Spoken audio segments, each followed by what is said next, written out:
My White House insiders are here tonight, along with CNN senior legal analyst Elie Honig, also joining us back. And Alex Eisenstadt, when you look at this, and in terms of how the White House is handling this, what they're looking for, I mean, what have you heard from officials, especially if this grand jury testimony is only going to include potentially just hearing from 2 law enforcement officials? Yeah, it's pretty clear the White House is going to have to do more to quell the uproar. And you have members of Congress, senators, who are going to be back at home in August hearing from constituents.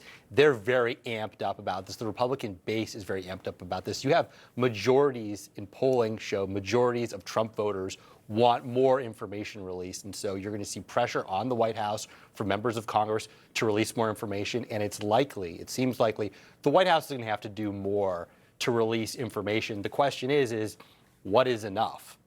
Yeah, and when it comes to what is enough, I mean, the White House does not seem to yet have an answer to that question. I mean, I did think it was notable to hear how the president answered that today. It was about this allegation about burn bags and the Russia investigation documents, and instead it turned into his stance on the release of these files. The Washington Post had a poll this week that showed more than 80% of MAGA Republicans want all the files released. And so when you hear the speaker say everything, or you hear the president say, I think everything should get out, you know, they're not really talking about everything. If they were talking about everything, they wouldn't have put out the memo weeks ago in which Pam Bondi said we have, hundreds of gigabytes of data, we have physical evidence, and we're not releasing any of it. I mean, that was the any of it. Any of it. Yeah, that was the FBI statement. It's closed. There's no more perpetrators.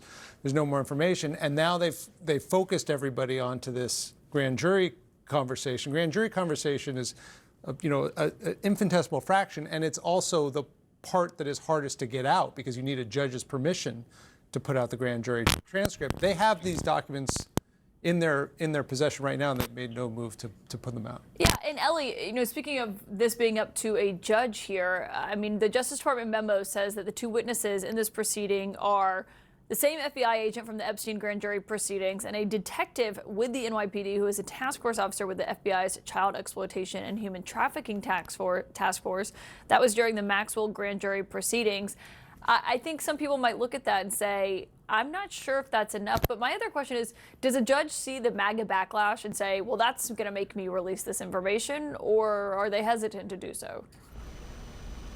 A judge should not care at all about MAGA backlash or any media or political backlash. And Caitlin, to the question that has been raised, how could there be only 2 witnesses here? I think normal people are asking that exact question. The answer is because this is how we feds, I'm a former fed, indict cases. The grand jury rules are very generous. They say that we don't have to actually call any witnesses, any firsthand witnesses or victims. Instead, what we do in the vast majority of cases is what it looks like they did here. You call your FBI agent who's been working the case. He or she gives a broad summary to the grand jury, and you walk out of there with an indictment. And I think to further manage expectations, if we do see these transcripts, unclear what a judge is going to do, I think people are going to think they're complete duds. First of all, I expect, having done this myself, they're just going to track the indictments, maybe put a little more meat on the bones, but that's generally how you do it. The other thing is, we are almost certainly not going to learn from these transcripts about any other wrongdoers. I went back and looked at the indictments today. Neither of them, the Maxwell or the Epstein indictment, mentions any co-conspirator specifically by name or even generically co-conspirator 1, 2, 3. So I think if these come out, and it's not clear they will, they're going to be very disappointing and not very enlightening. Well, and with the information that the Deputy Attorney General ostensibly got during his 9 to 10 hours with Ghislaine Maxwell last week, I mean, what options does the DOJ have for that information? So that's also a great question. I think we will learn the substance of what Ghislaine Maxwell told Todd Blanche. Now, ordinarily, by the way, you would never publicize that as a prosecutor. You just sat down with a very sensitive witness. However, I think it's clear Todd Blanche went in there for a reason. I'm sure he had a good sense of what she was going to say beforehand.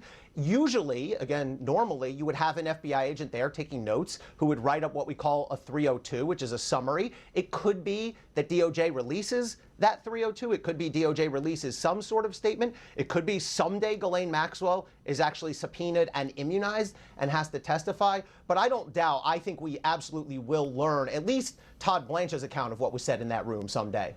Also joining us tonight is Maggie Haberman, who is the White House correspondent for the New York Times and the author of Confidence Man, The Making of Donald Trump and the Breaking of America. And Maggie, I wonder if you're hearing what I'm hearing from White House officials in terms of Just even just Trump allies, a surprise that they have not been able to get a handle on this, that this is now over a month in the making of something that has been dogging the president. And they typically are pretty good at pushing back or changing the subject or having a narrative here, and have struggled to do so with this.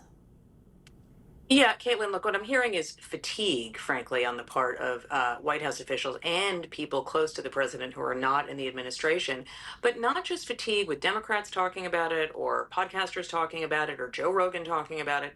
The president himself keeps talking about it. As you noted earlier on the show, he answered a question, and maybe he didn't hear the question, about Russia investigation documents earlier today by talking about Jeffrey Epstein. He provided on Air Force One yesterday, on his way back from Europe, new information that had not been heard before. He has been telling a specific story about a break with Jeffrey Epstein for many, many years, and now he started talking about how Jeffrey Epstein, quote unquote, stole workers who were extremely young women, and at least in one case, from his employ at Mar-a-Lago. So that is helping keep this alive, too. Well, and in terms of what he has been saying about this over what he was asked today, what we asked him last night, what he said yesterday, I just want to play that for people so they can hear the president in his own words on this. He took people that worked for me, and I told him don't do it anymore, and he did it, and I said stay the hell out of here. Mr. President, you said earlier that Jeffrey Epstein was stealing young women. You said Jeffrey Epstein was stealing young women from your spa. Did that raise alarm bells for you? Did that raise alarm bells for you? President, what do you think Epstein was stealing those women for? It is notable to see, I mean, obviously he has the prerogative to answer whatever questions he wants or not answer them, but it is notable when he engages on Air Force One and he's telling these stories about his history with him and then not answering the follow-ups about what exactly happened. Look, I think that he can't find a way to stop talking about it and also doesn't want to keep talking about it. I will say, Caitlin, the word stole is going to land very poorly with a lot of women and certainly a lot of women who were victims of Jeffrey Epstein. And so I'm not sure how, again, providing new information in his own voice, unsolicited, about his relationship with Jeffrey Epstein, I don't know how this calms us down.